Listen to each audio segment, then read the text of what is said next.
મારું નામ વસંત દામજી ભાનુશાલી છે। હું રાતા તળાવ ઉપર 22-23 વર્ષથી જોડાયેલો છું અને સેવા સાથે પરમાર્થ છે મારું। એમાં હમણાં જે માં આશાપુરા ન્યૂઝ જે અહીંયા રાતા તળાવની મુલાકાત લીધી, તો એમાં અમારે જે ગૌશાળાનું જે કાર્ય છે એ તમને અચૂક એમાં બધા જે વાળા સંકુલ છે એ તમને બતાવશે। અમારે અહીંયા ભોજનાલયની પણ જે વ્યવસ્થા છે, અન્ન ક્ષેત્ર ચાલે છે, ઉષા રાધા, એ પણ તમને એમાં કાયમી જે માણસો પ્રસાદી લેવા આવે છે, માતાજીના આશાપુરાનું ધામ છે રાતા તળાવ, એટલે અમારે અહીંયા જે માતાજીના આ આશાપુરા ધામની સામે જે રાતા તળાવ છે એ ઐતિહાસિક તળાવ છે। આજે એને આજુબાજુમાં વરસાદથી પહેલા 2000 થી વધુ પણ વૃક્ષ વાવવાનો પણ એક સંકલ્પ અમારા નિલેશભાઈ કરીને જામનગરના છે, રેખાબેન નિલેશભાઈ મંગે પરિવાર વમોટીવાલા, એ હમણાં જે આધુનિક ગૌશાળા જે બનવાની છે એમાં શરૂઆત થઈ ગઈ છે। ગૌ સેવાના લાભાર્થમાં અમારે 25 જાન્યુઆરીથી જે 50 વર્ષ સંસ્થાના કાર્યરત હતા, એ કાર્યરતમાં બધા જે સંકલ્પ લેવાયા હતા એમાં વરંડાના કામ ચાલુ છે, વૃક્ષારોપણના કામ ચાલુ છે, એમાં મંદિરનું પણ મુહૂર્તના હિસાબે, જે મહારાજના મુહૂર્તના હિસાબે કામ નીકળશે, તો એ સોમપુરાના પણ બધા પ્લાન આવી ગયા છે અને રાતા તળાવ એક અબડાસાનું અલૌકિક ધામ થવા જઈ રહ્યું છે। ને તમે મીડિયાના માધ્યમથી જે અમને સાંભળો છો અને તમે કચ્છમાં જ્યારે પણ પધારો ત્યારે રાતા તળાવની અચૂક મુલાકાત લેજો। અહીંયા ગાયો માટેના આધુનિક જે શેડ બનવાના છે, ગાયો માટેના જે હોસ્પિટલનું જે કાર્ય છે એ પણ અવિરત ચાલુ છે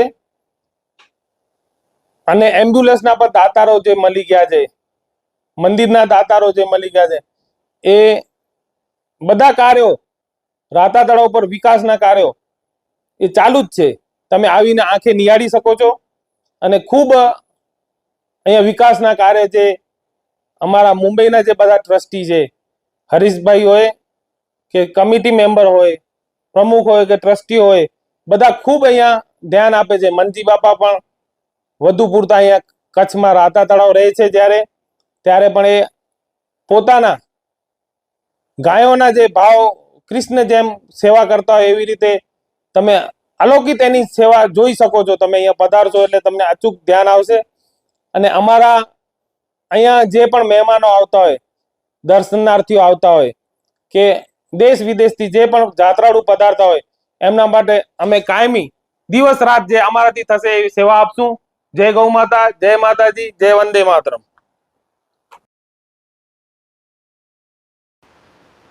ઘાસ કહે અમે બનશું દૂધડા અને એની વાત જાણે ગોવાળો, દૂધ મલિયાને અમે પૂછ્યું જઈ દોડતા કે દૂધનો સંચો ક્યાં ભાડ્યો, છેવટમાં શૂન્ય તણો સરવાળો। એવો જે સંચો હું ને તમે નથી જોયું, એવો દૂધ ઘાસ ખાઈ અને મને તમને અમૃત આપી રહી છે એવી માં એટલે ગૌ માતા।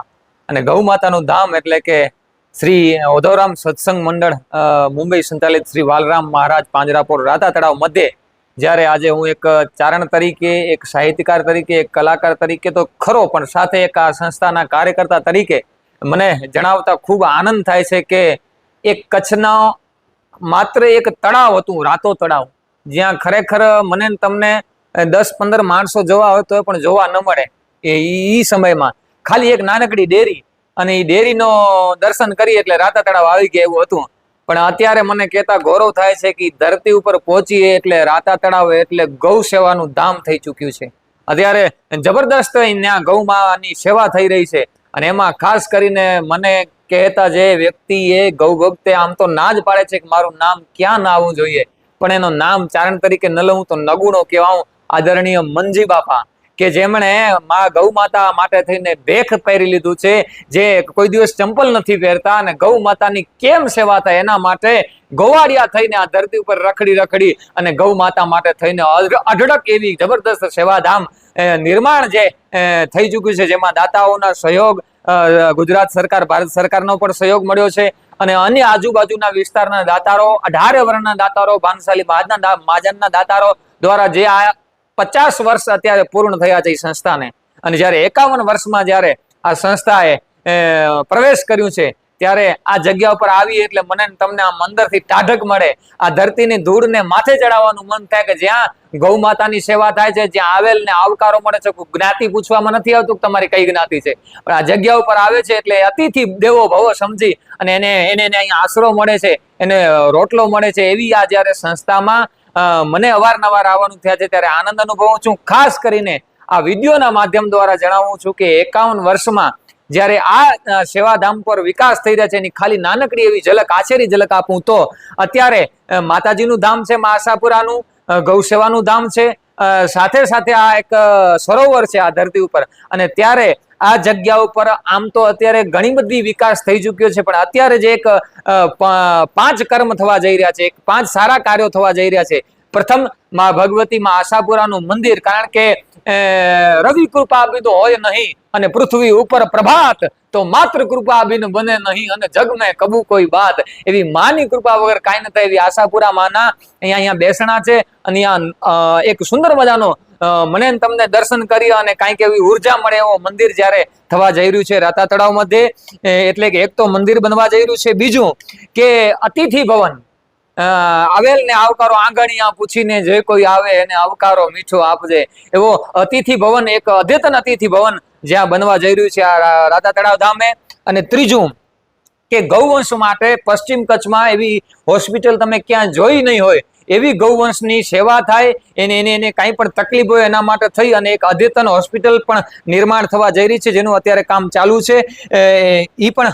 અને ચોથું કાર્ય એટલે કે ઘાસ માટે થઈને ગોડાઉન, એ ખરેખર જરૂરત છે ગોડાઉનની.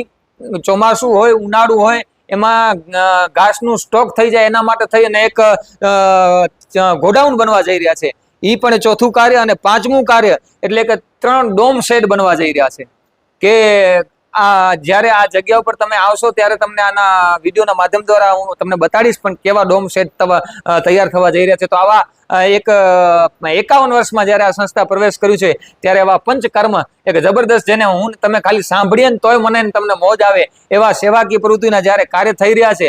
અને આ કાર્યની શરૂઆત જ્યારે આજે થઈ રહી છે અને એનો સહભાગી હું છું, એનો મને ખરેખર આનંદ થાય છે આ જગ્યા ઉપર કે એની બધાય આ કાર્યની શરૂઆત છે એ આજ રોજ વૃક્ષારોપણ પ્રકૃતિના કાર્યથી થઈ છે, છોડમાં રણછોડથી થઈ છે. અને વૃક્ષમાં એક પરમાત્માનું જે સ્થાન છે, આપણે વૃક્ષના છાયડે બેસીએ એટલે મને તમને એમ થાય કે પરમાત્માની ગોદમાં બેઠા છીએ. એવા વૃક્ષારોપણથી શુભ શરૂઆત જ્યારે થઈ છે ત્યારે આ સંસ્થાને ખરા હૃદયથી હું બિરદાવું છું. આ સંસ્થાનું જે કાર્ય છે એને બિરદાવું છું. ભવિષ્યમાં આ સંસ્થા છે એ બીજી સંસ્થાઓને પ્રેરણાદાયી સંસ્થા બની છે અને ભવિષ્યમાં બને એવી માં આશાપુરાના ચરણોમાં પ્રાર્થના, ઓધવરામ બાપાના ચરણોમાં પ્રાર્થના, બાલરામ બાપાના ચરણોમાં પ્રાર્થના અને ભગવાન શ્રી કૃષ્ણના ચરણોમાં પ્રાર્થના.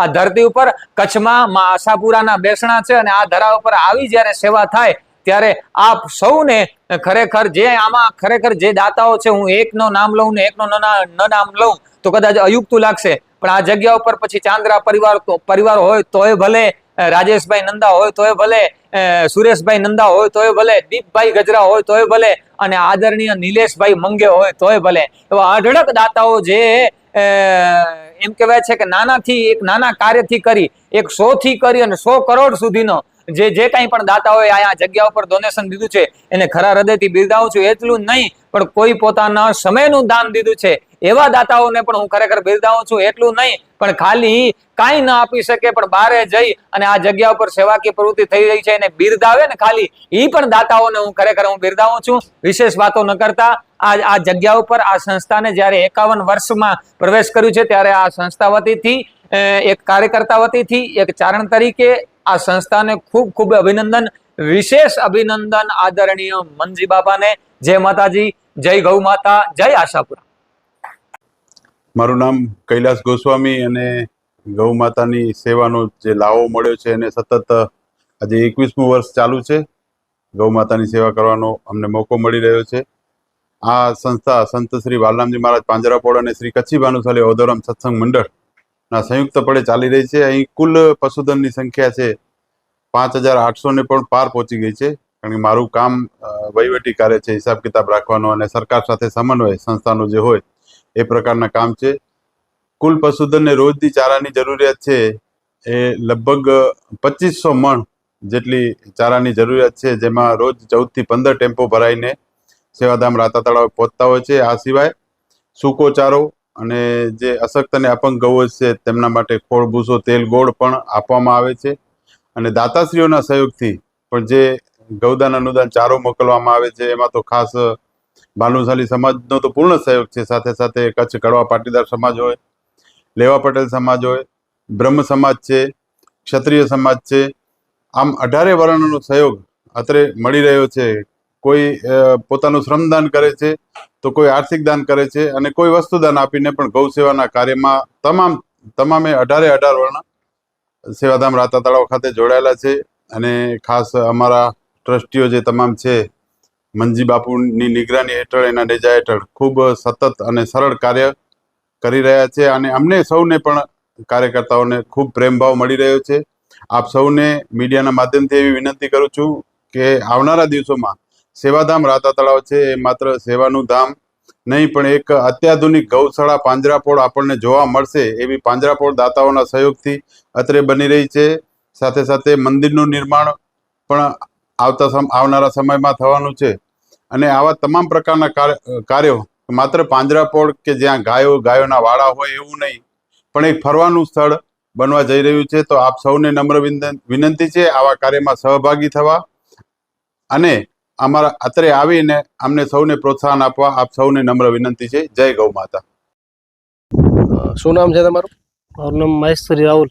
જી, અત્યારે આપણે રાતા તળાવ સેવાધામ ગૌશાળામાં જે છીએ વાંજરાપોળમાં, અત્યારે આ કઈ જગ્યાએ આપણે ઊભા છીએ? આજે કામ ચાલુ છે હમણાં યુનિટ 2 અને મહાદેવનગર ઓકે એમાં શેડ નું કામ ચાલુ છે. 2 શેડ હમણાં ચાલુ છે. જો એક મોટો ઓલો ગોદામ આવશે અને 2 શેડ એ મોટા બનેલા, એના ઉપર છાપરા છે અને હમણાં બાંધકામ ચાલુ છે. ગમાણું છે, એક અવાડું છે બંને બાજુ જી, અને એક રેમ્પ મેન ગેટ જી. તો અને એક હું તમને આમાં જે આખું મને સમજાવજો કે આ કઈ રીતે આખું આને મતલબ કયું વર્ક કહેવાય? જેમ કે આમાં કોલમ બીમ ના તો પાકું આપણે જેમ કન્સ્ટ્રક્શન નું કામ કરતા હોઈએ ને એ ટાઈપનું તમારું આખું કામ છે. તો આમાં મજબૂત સળિયા અને આ બધી વસ્તુ જે છે એને તમે શું કહો છો? એને આપણે એન્જિનિયર પ્લાન લીધો એના મુજબ છે. એટલે શું કોલમ કહેવાય તમારી ભાષામાં? શું કહો છો એને? એને કોલમ અને બીમ, કોલમ અને બીમ, આરસીસી બીમ. તો આ તો બહુ મોટું કામ મજબૂત હોય, ધારો કે તો આપણે કરતા હોય, પણ તો આ શેડમાં આટલી બધી મજબૂતાઈની જરૂર પડે? જરૂર પડે એટલે શેડ મોટા શેડ બનવાના છે. મોટા શેડ બનશે હજી કઈ એટલો સ્ટ્રક્ચર આવે કે નક્કી નથી. મોટા એટલે શરૂઆતથી સ્ટ્રક્ચર મજબૂત બનાવે. કેટલી સાઈઝ નું છે આ આખું? આ 100 બાય 30 નું છે. 100 બાય 30 નું એક વાંટામાં 400 ઢોર જેટલા મેક્સિમમ આવી જાય. ક્યાં વાત હે. તો વચ્ચે સપોર્ટ માટે? વચ્ચે સપોર્ટ આખું ઓપન રહેશે. ઓપન સાઈડમાં ચારો સાઈડમાં ગમાણો આવી જશે. ચારો સાઈડ ઉપર સેટ આવી જશે, પક્કા સેટ. વાહ. અને એક અવાડો આવી જશે બંને બાજુ. અને હાઈટ ની હમણાં અમે 8.5 ફૂટ લીધી અને એની હાઈટ જે ઓલી ડોમ એની જે પતલાવાડ એડજસ્ટ કરીને એ પ્રમાણે આવશે. ઓકે. તો રાહુલભાઈ, મારે એ જાણવું છે કે આટલું મજબૂત કન્સ્ટ્રક્શન જે છે એ કરવા પાછળનું શું કારણ? આનું કારણ એક જ છે સાહેબ કે જો હમણાં જે કન્સ્ટ્રક્શન લાઈન આપણે હાલી રહી છે એના ઉપર એવું છે કે ઘણો બધો ખર્ચો થાય છે. અને જે કામ મેક્સિમમ ઓછો કામ કરવામાં આવે, કોલમ નાખવામાં ના આવે, બીમ નાખવામાં ના આવે, તો એ 10-15 વર્ષ પછી પૂરું થઈ જાય કામ. યસ, એટલે આની લાઈફ વધારે એનું એને એક્સપીરિયન્સ જોવા જઈએ આમ તો 10-15 વર્ષ વધી જાય છે. તિરાડ ના આવે. પછી કચ્છ આપણો ભૂકંપ વિસ્તાર છે. યસ, એટલે એના અર્થક્વેકના હિસાબે પણ તમે એ રીતે ધ્યાન એટલા માટે રાખ્યું છે. પછી ખાસ કરીને આમાં તકેદારીમાં શું રાખો છો? ધારો કે માલ મટીરિયલમાં આ બધી વસ્તુમાં એન્જિનિયર પ્લાન મુજબ માલ મટીરિયલ છે. પાણી છાંટવાનું 3 ટાઈમ છે. અને જે આપણે આરસીસી બીમ કોલમ જે લોખંડ છે જે પ્રમાણે એન્જિનિયર મુજબ વાપરે એમ જ વાપરીએ.